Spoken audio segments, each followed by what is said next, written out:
오늘 우리에게 주신 하나님의 말씀은 이사야 61장 1절에서 3절 말씀입니다. 주 여호와의 영이 내게 내리셨으니 이는 여호와께서 내게 기름을 부으사 가난한 자에게 아름다운 소식을 전하게 하려 하심이라. 나를 보내사 마음이 상한 자를 고치며 포로된 자에게 자유를, 갇힌 자에게 노임을 선포하며 여호와의 은혜의 해와 우리 하나님의 보복의 날을 선포하여 모든 슬픈 자를 위로하되 무릇 시온에서 슬퍼하는 자에게 화관을 주어 그 죄를 대신하며 기쁨의 기름으로 그 슬픔을 대신하며 찬송의 옷으로 그 근심을 대신하시고 그들이 의의 나무 곧 여호와께서 심으신 그 영광을 나타낼 자라 일컬음을 받게 하려 하심이다.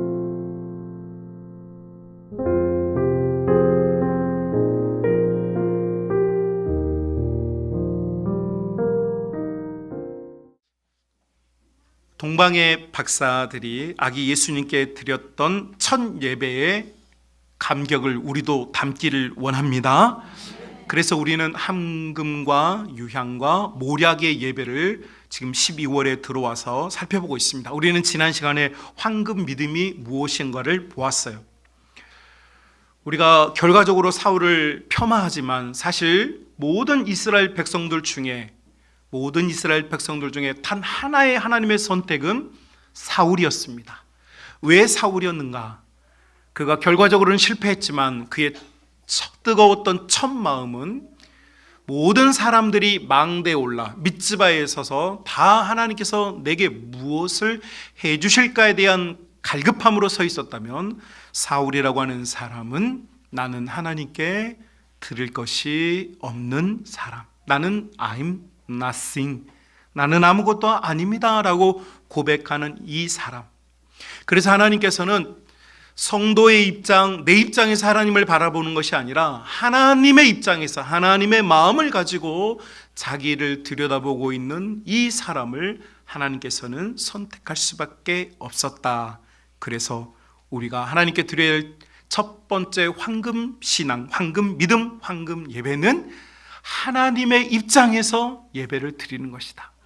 내 형편 사정 따지는 것이 아니라 하나님께서는 모든 환난과 고난과 슬픔과 억압 속에서 있을지라도 하나님 자기 자신이 내가 너희의 아버지가 된다는 그 사실 한 가지를 붙잡고 예배하는 성도를 우리 하나님께서 사랑하여 주시는 줄로 믿습니다. 두 번째 예배의 모습은 유향의 믿음입니다. 유향의 믿음. 마태복음 2장 11절에 동방의 박사들은 두 번째 유향이라고 하는 것을 아기 예수님께 선물로 드리면서 예배 드렸습니다. 동방의 박사들은 아기 예수님께 왜 유향을 드렸을까요? 유향, 헬라어로는 리바노스라고 하는 이 나무, 이 물질은 한번 보실까요? 준비한 화면이 있습니다. 이런 나무입니다. 중동에서 자라는, 아라비아 반도에서 자라는 수종입니다. 그리고 이 나무가 상처를 입게 되면 자기 몸을 자기가 치료하기 위해서 수액을 내뿜습니다. 그 다음 이렇게 벌레라든지 자기를 갉아먹는, 자기를 공격하는 것으로부터 자기를 보호하기 위해서 이런 수액을 뿜어냅니다. 근데 사람들이 이 수액이 얼마나 몸에 이로운 건지를 알고 이렇게 이제는 이 몸에다가 생채기를 고의적으로 내고 거기서 얻어진 것이 바로 이 유향이라고 하는 물질입니다. 여러분, 향자가 붙으니까 여러분 이제 향기를 생각하시는데 그렇지 않습니다. 이게 향나무에서 나왔기 때문에 향나무 기름, 그래서 유향입니다. 그 다음 화면 보여주실까요? 이와 같이 그래서 이 고체화된 이 수액 덩어리, 이것이 여러분 보는 것처럼 이렇게 액기스로 혹은 이런 물질로, 그래서 여러분 성전에서도 성전에서 피우는 향이 있는데 우리가 생각하는 것처럼 인공적으로 만든 향이 아니고 사실은 저 유향을 성전 안에서 피우도록 되어 있습니다. 이유는 한 가지입니다. 성전 말고 성막이 있었을 때는 성막은 동물의 가죽으로 지었기 때문에 벌레들이 있죠. 좀이라든지 여러 가지 벌레들이 이 동물의 가죽으로 지어진 이 성막을 해체시키거나 갉아먹기 때문에 이걸 막기 위해서 향을 피워서 그런 해충들로부터 성막을 보호하는 목적으로 향을 피웠습니다. 물론 하나님께서는 이 향은 성도의 기도이고 하나님께서 이 향기를 받으신다라고 말씀하셨죠. 자, 이제 저를 봐주십시오. 왜 동방의 박사들은 아기 예수님께 드리는 첫 번째 예물로 이 유향을 드렸을까요? 이 유향은 값어치가 있는 물질인 건 맞습니다. 그런데 이 동방의 박사들이 자기들이 가지고 있는 부수적인 어떤 물질 중에 왕께 뭔가를 드린 것도 있겠지만, 문화적인 배경도 있겠지만, 그 사람들이 왕께 뭔가를 드리려고 할 때 그들의 마음속에 일어난 감동, 그들이 이걸 드려야만 하겠다라고 하는 계획이 세워질 때 우리 하나님께서 분명히 역사하셨을 것입니다. 그러니까 아기 예수님께서 받기에 합당한 것은 황금과 또한 유향이라는 것이죠. 이 물질을 받으셔야만 했는데 왜 그래야만 했을까? 자, 이것을 이해하려면 오늘 본문 곧 이사야서를 이해할 필요가 있습니다. 이사야 선지자는 성경 전체 66권에 약 40여 명의 저자들이 있고 이 성경은 약 1600년에 걸쳐서 기록이 되었습니다. 자, 그런데 이렇게 1600년에 40여 명의 저자들이 기록한 이 책들 중에 가장 많은 계시의 내용을 갖고 있는 책이 바로 이사야서이지요. 그래서 총 66장으로 구성이 되어져 있습니다. 그리고 하나님께서 이사야에게 주셨던 이 계시의 메시지는 1장부터 39장까지 메시지의 전반부인데, 이 전반부에서는 회개를 촉구하고 하나님의 심판이 반드시 임할 것이라고 하는 내용들로 가득 차 있습니다. 그래서 이사야서 전반부를 읽으면 별로 재미가 있을까요, 없을까요? 네, 별로 재미가 없습니다. 때린다, 혼낸다, 맞을래? 맨날 이런 내용만 있습니다. 자, 그러나 40장, 후반부인 40장부터 66장까지는 하나님 나라의 회복과 희망의 메시지들로 가득 차 있습니다. 특별히 이 회복을 선언한 이사야 40장부터 시작해서 회복들에 대한 언급들, 사람들의 회복, 나라들의 회복, 하나님 나라의 회복들에 대한 이야기들이 메시지들이 계속 들어있다가 여러분 클라이막스 부분에 이르는데 이것이 이사야서 60장부터 쏟아집니다. 자, 이사야서 60장 여러분이 너무너무 잘 아는 말씀 한번 볼까요? 60장 1절 말씀입니다. 자, 하나님 나라 회복의 클라이막스입니다. 60장 1절 함께 읽습니다. 시작. 일어나라, 빛을 발하라. 이는 너의 빛이 이르렀고 여호와의 영광이 너의 위에 임하였음이니라. 아멘. 네, 강력한 하나님의 빛이 비치게 될 것이다 라고 하는 이제 회복의 클라이막스에 도달했는데, 여러분 우리 인류는 이 빛에 대한 강렬한 욕구가 있고 이 빛이야말로 우리 모든 하나님께서 창조하신 이 피조 세계가 운영되는 가장 중요하고 근본적이고 가장 중요한 핵심 물질이에요. 자, 그런데 그것을 뛰어넘는 하나님의 계시가 등장합니다. 그것이 우리가 읽은 61장입니다. 빛보다 강한 것이 있다는 것입니다. 빛보다 강한 것 무엇입니까? 61장 1절 읽어봅시다. 시작. 주 여호와의 영이 내게 내리셨으니 이는 여호와께서 내게 기름을 부으사. 아멘. 여기까지 보겠습니다. 자, 여러분 빛을 비추어 주시는 하나님, 빛을 받은 하나님 백성만큼 여러분 우리 피조세계인 여기가 한계예요. 한계. 이게 끝입니다. 그런데 이것을 뛰어넘는 하나님의 메시지가 있다. 그것은 무엇이냐? 61장에서 바로 기름을 부어주겠다라고 하는 메시지입니다. 자, 기름을 붓는다고 하는 것은 여러분 실제로 지금 하늘에서, 맨 하늘에서 기름을 부으면 우리 다 어떻게 될까요? 튀김이 되겠죠. 그 얘기가 아니죠. 이것은 일종의 그림 언어입니다. 그림 언어. 모든 이스라엘 백성들이 이해하고 이 말을 하면 오해하고 착각하지 않는 그림 언어죠. 기름을 붓는다라는 말이 어떤 의미인지를 모두 다 공감하고 있는 그 기름 부음입니다. 어노인팅. 이 기름을 붓는다는 것은 무엇을 말하고 무엇을 상징하는 것일까? 여러분 이 기름은 61장 1절에 의하면 하늘로부터 부어지는 기름이고 이 기름은 누구도 막을 수 없는 창조주에게서 나오는 기름입니다. 히브리어로는 마샤흐라고 하는 단어를 쓰는데 우리가 통상적으로 알고 있는 무언가를 붓다라는 뜻입니다. 자, 여러분, 인간은 인간의 부패와 악의 모습을 스스로 치유할 수가 없습니다. 더불어 죄에서 파생된 수많은 슬픔과 괴로움을 우리는 치유할 수가 없습니다. 이때 하나님께서는 인간이 가진 모든 죄와 죄의 열매들을 치유하시겠다고 오늘 본문에서 선언하시고 우리에게 약속해 주신 줄로 믿습니다.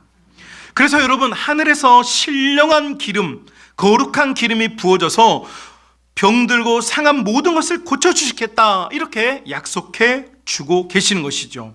그래서 오늘 본문에 등장하고 있는 부정적인 단어들을 한번 보실까요? 2절 3절에 보면 가난한 자가 나오고 마음이 상한 자가 나오고 포로된 자가 나오고 갇힌 자가 나옵니다. 여러분, 우리 한국어로 번역된 이 단어들은 원어에 가깝게 번역하면 훨씬 더 은혜롭습니다. 왜 그러느냐? 가난한 자라고 하는 아나브라고 하는 이 단어는 우리 한국어 번역본에는 뭐라고 나오냐면 그냥 가난하다, 상하였다, 이런 표현으로 나오죠. 그런데 여기에 등장하는 이 원어들이 가지고 있는 원래 메시지들은 뭐냐면 인간은 기본적으로 내면과 외연으로 구성이 되어 있습니다. 말 그대로 보이지 않는 마음이라든지 정서라든지 영이라든지 이런 것들로 구성이 되어 있고, 또한 육체를 가지고 있기에 우리가 우리 몸, 그렇죠? 물질인 몸, 흙덩어리인 몸, 그러나 유기적으로 계속해서 뭔가를 이루어가고 생성하고 소멸돼가는 우리의 몸으로 구성이 되어져 있습니다. 자, 성경에서 61장에서 지금 말하고 있는, 하나님께서 언급하고 있는 이 부정적인 단어도 슬프고 괴롭고 갇혀있고 포로된 이 단어들은, 앞서 있는 두 개의 단어는 우리의 내면에 대한 것입니다. 우리의 내면이 어떻게 되어 있느냐? 우리의 내면이 바로 가난하다. 우리의 마음이 가난하다. 우리의 마음이 샤바르, 우리의 마음 속에, 우리의 영혼에 지금 상처가 있다. 뿐만 아니라 포로되었다, 갇혀있다. 포로되었다는 것은 내 의지와 관계없이 남의 손에 달려있다. 갇혀있다는 것은 지금 여러분, 우리가 살고 있는 이 세상에서 사실은 갇혀 지내죠. 자, 제가 질문 하나 드려보겠습니다. 나는 재정과 시간이 있다면 해외여행을 안 가고 싶다, 손. 난 안 가고 싶다. 나는 지금 살고 있는 집이 좋고 이 집을 떠나면 반드시 내가 화를 얻을 것 같다, 그럼 손. 너 없어요, 여러분. 여러분, 이게 갇혀 있는 겁니다. 여러분은 마음으로는요, 지금 발리도 가고 싶고 하와이도 가고 싶고 뉴욕도 가고 싶고 밴쿠버도 가고 싶고, 여러분 아름답고 멋진 곳을 다 가고 싶어요. 그런데 뭐가 없어? 돈이 있는 분들은 시간이 없고, 시간이 많은 분들은 돈이 없어. 그래서 여러분은 지금 그 환경에 지금 갇혀 있는 거예요. 이게 갇힌 겁니다. 여러분을 감옥에 가뒀다는 뜻이 아니에요. 내가 머물고 있는 환경에서 벗어나지 못하는 상황, 이게 갇힌 거예요. 자, 그래서 성경이 이사야서 61장 2절과 3절에서 말하는 내면의 슬픔, 내면의 상처뿐만 아니라 외연적으로도 내 의지하고 관계없이 지금 살고 있는 삶 뿐만 아니라 내 환경으로부터 벗어나지 못하는 삶, 이것이 지금 뭐냐? 바로 이것이 우리가 처해 있는 인류와 인간, 죄로부터 그 죄의 짐을 지고 사는 우리의 한계라고 말해요. 자, 그런데 우리 하나님께서 빛보다 강한 기름 부음을 하심을 통해서 뭘 하느냐? 이 모든 인류와 인간이 가지고 있는 내면과 외연에 가지고 있는 이 부정적이고 어려운 환경에서부터, 그래서 성경은 이것을 슬픔이라는 단어로 말하는데 아벨이라는 단어입니다. 이 단어가 2절과 3절에서 무려 3번이나 등장하면서 우리 인류가 내면이, 영혼이 상처를 받았고 삶에도 상처가 있다, 이것이 우리에게 지금 슬픔이다라고 하는 것을 여러분 우리에게 알려주고 있어요. 그런데 우리 하나님께서는 이렇게 상처를 받고 슬퍼하고 있는 하나님의 자녀들을 위하여서 하늘로부터 거룩한 기름을 부으심으로 하나님의 자녀들을 치유하시겠다고 약속하고 있습니다.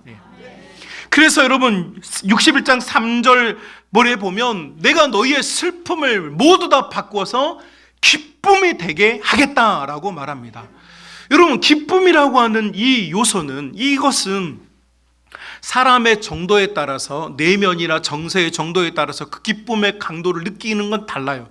그러나 아무리 약한 것이라도 기쁨이라는 것이 시작되면 우리는 근본적으로 우리의 마음속에 내가 지금 행복하다고 느낍니다. 그래서 여러분 행복은요 측정한 값어치이고 그 행복이 나온 근원 키가는 뭐냐? 바로 이것이 기쁨입니다. 기쁨이 없는 사람은요 절대 행복이 없어요. 내 마음속에 기쁨이 있기 때문에 기쁨이 있어서 그것을 우리가 뭐라고 느끼냐면 행복하다라고 인정하고 그것을 받아들이는 것입니다. 자, 그러니까 하나님께서는요 단순하게 내가 너희를 행복하게 해줄게 라고 하는 것이 아니라 슬픔 속에 살고 있는 하나님 백성과 하나님 자녀들이 근본적으로 너희 속에 있는 모든 슬픔을 바꾸어서 기쁨을 제공해 주겠다. 기쁨을 제공해 주겠다. 기쁨을 제공해 주겠다. 기쁨을 제공하심으로 우리를 치유하시는 그 놀랍고 크신 은혜와 사랑을 우리에게 베풀어 주심을 여러분 믿으시길 바랍니다. 그래서 여러분 여기에 기름 부음, 여기에 기름이 중요한 것입니다. 동방의 박사들이 아기 예수님께 기름의 덩어리, 기름이 고체화되어 있는 그것을 드린 이유, 당신은 치유자이십니다 라고 고백하는 것입니다. 당신은 치유자입니다. 여러분 반대로 생각해 보면 우리 예수님께서 이 땅 가운데 오셔서 우리를 치유하시고 치유자로 오셨고 우리의 마음과 생각과 우리의 환경과 상황을 치료하시고 계신 줄로 믿습니다. 자, 그렇다면 우리 예수님께서 치유자로 오신 것으로 끝이냐? 오늘 설교의 핵심은 거기에 있지 않습니다.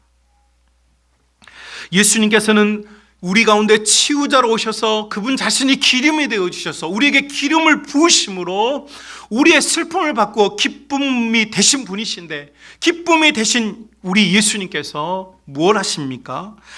여러분, 예수님께서 우리를 부르시고 성도를 부르시고 제자들을 부르셔서 무엇 하셨습니까? 여러분 잘 생각해 보십시오. 마태복음 9장에서 예수님께서 제자들을 파송하실 때 무엇라고 파송하십니까? 너희는 가서 복음을 전하되 병든 자를 고치고 귀신 들린 자를 쫓아내고, 여러분 무엇 하는 겁니까? 사람들을 치유하는 것입니다. 여러분, 우리 예수님께서 우리 가운데 치유자로 오셔서 그분이 거룩한 기름이 되셔서 나를 치유해 주신 것처럼 우리 예수님께서 우리를 이제 세상 가운데 우리 가정에게, 내 자녀들에게, 내 부모에게 치유자로 나를 파송하고 있다는 사실을 여러분이 믿으시길 바랍니다.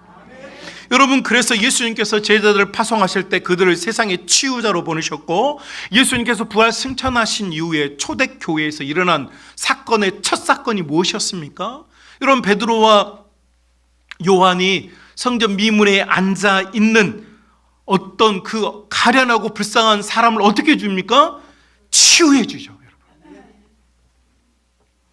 초대교회의 지도자였던 야고보 목사님은, 여러분 야고보서 5장 14절 우리에게 아주 익숙한 말씀입니다. 이런 말씀하고 있습니다. 너희 중에 병든 자가 있느냐? 그는 교회의 장로들을 청할 것이요 그들은 주의 이름으로 기름을 바르며 그들을 위하여 기도할지니라. 아멘. 여러분, 교회의 지도자들에게도 예수님께서, 야고보 목사님이 이제 앞으로 교회를 섬기는 교회의 지도자들은 무엇하느냐? 해야 할 가장 중요한 사역이 뭐냐? 기름병 들고 다니면서 병든 성도, 아픈 사람들, 괴로운 사람들 기름 부어서 그들을 위하여 기도해 주어라. 네. 여러분, 이것이 교회가 받은 권세입니다. 우리가 받은 권세라고요. 여러분, 참 예배자라고 하는 것은 단순하게 하나님 앞에 와서 고개를 읊조리고 내가 믿습니다, 믿습니다, 믿습니다, 이것은 예배의 여러분 한쪽 면만 본 것입니다. 진정한 예배, 여러분 가장 위대하고 위대한 모습은 뭐냐면, 여러분 하나님께서 하나님께서 부른 이 치유자들이 모여서 이곳에서 다시 한번 하늘로부터 공급되어지는 거룩한 기름을 부음받고, 여러분 그 기름을 가지고 우리는 또 세상으로 나가서 기름 부음 받은 우리가 고통과 억압과 슬픔과 환경적인 억압과 정서와 내면과 영의 고통을 받는 자들을 위하여, 그들을 위하여 내 자신이 기름이 되어 주는 것, 이것이 하나님 나라의 복음입니다. 제가 언젠가도 여러분에게 간증한 적이 있습니다. 제가 초등학교 3학년 때 저희 모교에 유명한 목사님께서, 당시에 유명한 목사님께서 이렇게 작은 시골교회 부흥회로 오셨어요. 그런데 이 목사님이 이렇게 성도들 한 명 한 명을 이렇게 안수 이렇게 할 시간이 없어가지고 병든 분들 자기 아픈 부위에 손을 대라는 거예요. 이게 벌써 몇 년 전 얘기입니까? 여러분도 여러분 아픈데 한번 손 한번 대보세요. 야, 니들은 지금 공부가 안 되잖아. 니네 다 여기다 올려야 돼 지금. 야, 다 저 올려 지금. 병중아, 연중아, 빨리 올려. 아, 너는 거기가 아니야? 넌 지금 여기야? 올려봐요. 여러분 좀 아픈데 빨리 손 올려보세요. 여러분이 믿음으로 손을 댄 곳에 하나님의 치유가 있습니다. 여러분, 그 목사님께서 자기가 자기 안수하라고 막 해놓고 집회를 마치셨는데, 저는 저희 어머니가 허리가 아프셔가지고 부흥회를 못 오셨어요. 저희 어머니가 저희 모교의 개척 멤버입니다. 평신도가 개척한 교회, 저희 모교회가. 그런데 그런 분이 부흥회를 못 왔다 그러면 어느 정도인지 알겠죠. 몸이 허리가 펴지지가 않는, 너무 고통스러운 그런 상황인데, 제가 기도를 하는데 저희 어머니가 부흥회를 못 와서 고통받고 있는 그 상황을 너무 잘 알고, 또 효자 아들이라 그 목사님이 아픈 부위를 놓고 기도하라고 그러는데, 저는 그 시간에 두 손을 예쁘게 모으고 정말 닭똥 같은 눈물을 흘리면서 간절히 기도했어요. 하나님, 우리 어머니 허리를 고쳐주세요. 우리 어머니 허리를 고쳐주세요라고. 막 성도들이 막 여러 가지 모습, 자기 아픈데 막 놓고 기도할 때 저는 저희 어머니 허리를 고쳐달라고 정말 간절히 기도했어요. 저희 집안은 그렇게 경제적으로 형편이 녹록하지가 않아서 뭐 병원에 가서 제대로 치료를 받기도 어려운 상황이었기 때문에, 여러분, 근데 제가 목사님이 축도가 끝나자마자, 원래는 남아서 청소하던 사람인데 끝나자마자 제가 이 손을 그대로 붙잡고, 저희 집이 교회 앞에서 달려가면 1분, 걸어가면 3분입니다. 달려갔어요. 가지고 저희 어머니 누워있는 그 허리에 손을 대고 제가 울면서 기도했어요. 하나님, 우리 엄마 허리 좀 고쳐주세요. 그런데요, 여러분, 하나님께서요, 제가 초등학교 한 3, 4학년 정도 됐는데, 그때 그 10살, 11살 아닙니까? 근데 그때 제가 하나님 앞에 간절히 간구하고 그 허리에 손을 대서 안수 기도를 벌써 그때부터 했네. 우리 하나님 고쳐주셨어요. 저는 그 이후로요, 우리 하나님은 고치는 하나님이라는 것에 대한 확고하고도 변치 않는 믿음이 생겼습니다. 그래서 저는 오늘날에 이르기까지 저는 어떤 불치의 병을 만났다고 해서 걱정하거나 염려한 적이 없어요. 저는 제가 이전에 사역했던 큰 그런 대형교회에서도 정말로 많은 사람들이, 많은 성도들이 병원에서 의사 선생님들이 안 된다고 말하고, 의학적으로 안 된다고 말하고, 우리 장로님들이 의사 선생님인데 장로님들도 미안하다고 말하는 그런 환자들을 우리 하나님께서 고쳐주는 걸 보았어요. 누구를 통해서 고치느냐? 믿는 자들을 통하여 고친단 말이죠. 자기 자신이 하나님의 기름이라고 믿는 자들을 통해서 하나님은 지금도 고쳐주고 있습니다. 하나님께서는 육체를 고칠 뿐만 아니라 생각도 고쳐주십니다. 마음도 고쳐주십니다. 정서도 고쳐주십니다. 내가 억압받고 갇혀있는 이 상황도 고쳐주십니다. 그러니까 이사야서 61장에 나오는 이 기름 부어주신다고 하는 이 놀라운 복음의 메시지는 모든 성도들이 뜨겁게 끌어안고 살아야 될 하나님의 은혜의 말씀이요, 우리 주 예수께서 우리에게 주신 놀라운 선물이라는 사실을 여러분이 굳게 붙잡을 수 있기를 주님으로 축복합니다. 그러니까 부모들이 울어야 합니다. 부모들이 울어야 해요. 자녀들의 정서가, 자녀들의 내면이, 자녀들의 생각이 치유받을 수 있도록 부모들이 울어야 합니다. 교회의 아버지들이 울어야 합니다. 교회의 어머니들이 울어야 합니다. 저 젊은 것들이 헌신도 없고 봉사도 없고 교회를 누리기만 하고 와서 아무것도 안 하고 떠나버리는 저 사람들을 보면서 혀를 쯧쯧쯧 찰 것이 아니고, 내가 저 사람들의 믿음을 고쳐줘야 하는데, 내가 기름이 되어서 저들의 마음과 생각을 그들의 믿음이 자랄 수 있게 고쳐줘야 하는데 라고 하는 치유자의 심정을 가지고 여러분, 우리가 살아간다면, 우리가 그런 믿음과 그런 예배가 있다면, 우리 하나님께서 지금 이 시간에도 역사하고 계십니다. 하나님의 교회는 사람으로 움직이지 않습니다. 여러분, 하나님의 교회는 절대 단임 목회자나 몇몇 위대한 몇 사람, 헌금 많이 하는 사람으로 운영되지 않습니다. 하나님의 교회는 하나님의 기름 부음으로 운영되어지고, 하나님의 성령의 기름 부으심으로 고침받고 치유받고 새롭게 되어지고 변화되어지는 역사 속에 교회가 성장하고 자라고 여러분 일을 내는 것입니다. 그러므로 우리 믿음의 가족 여러분, 나는 병자야, 나는 문제가 있어, 여러분, 이거는 피해자 코스프레예요. 피해자 코스프레. 이미 우리 주께서 예배를 통하여 여러분 모두를 치유자로 불러주셨습니다. 여러분은 치유자입니다. 여러분은 여러분 남편의 치유자이고, 여러분은 여러분 아내들의 치유자이고, 여러분의 자녀들의 치유자이고, 여러분의 부모님의 치유자란 말이에요. 우리가 믿음으로 구하고 두세 사람이 모여서 우리 하나님께서 분명히 하나님께서 우리를 도와주실 것이고 우리를 치유해 줄 것이라는 것을 믿는 믿음 속에 있다면, 하나님께서, 우리 살아계신 하나님께서 그 기름을 지속적으로 더 강하게 부어주실 줄로 믿습니다. 사랑하는 믿음의 가족 여러분, 우리 교회도 많은 암 환우들이 생겨나기도 하고, 우리 하나님께서 완치되도록 은혜와 긍휼을 베풀어 주시는 역사를 이미 많은 성도들을 통하여서 검증해 주신 줄로 믿습니다. 여러분, 많은 이웃 교회들은, 많은 성도들은, 많은 사람들은 참 헤어나지 못하는 질병으로, 또 고통 속에, 슬픔 속에 여러분 그곳에서 벗어나지 못하고 있는 모습도 많이 보게 되어집니다. 여러분, 그것을 볼 때마다, 여러분 그 안타까운 상황을 볼 때마다 애끓는 마음이 뭐냐? 애끓는 마음. 우리 하나님은 고치시기를 원하는데, 하나님이 뜻이 계셔서 부르셨다면 어쩔 수 없다만, 여러분 하나님께서 기회를 주시고 간증할 기회를 주시고 사람들에게 예수님의 복음을 전할 기회를 주시고 우리 하나님께서 역사의 기회를 주시는 거라면, 여러분 우리는 이 기회를 반드시 얻어야 합니다. 우리는 믿어야 합니다. 우리를 부르신 분이 하나님이시고, 우리를 고치는 분이 하나님이시고, 여러분 우리를 새롭게 하는 분이 하나님이신 줄로 믿습니다. 우리 하나님께서 우리 자녀들, 우리 청소년들, 우리 아셀, 우리 비전마을 아이들, 우리 꿈마을 아이들, 우리 킹스키즈 아이들의 머리도 우리 하나님 만져주셔야 돼요. 지혜와 총명 있게 만져주셔야 돼요. 하나님께서 아이들이 탁월한 생각할 수 있고 이 세상이 뛰어넘을 수 없는 하나님 나라의 복음으로 무장할 수 있도록, 여러분 그 기름 부음이 있도록 우리가 구하고 찾고 드려야 될 줄로 믿습니다.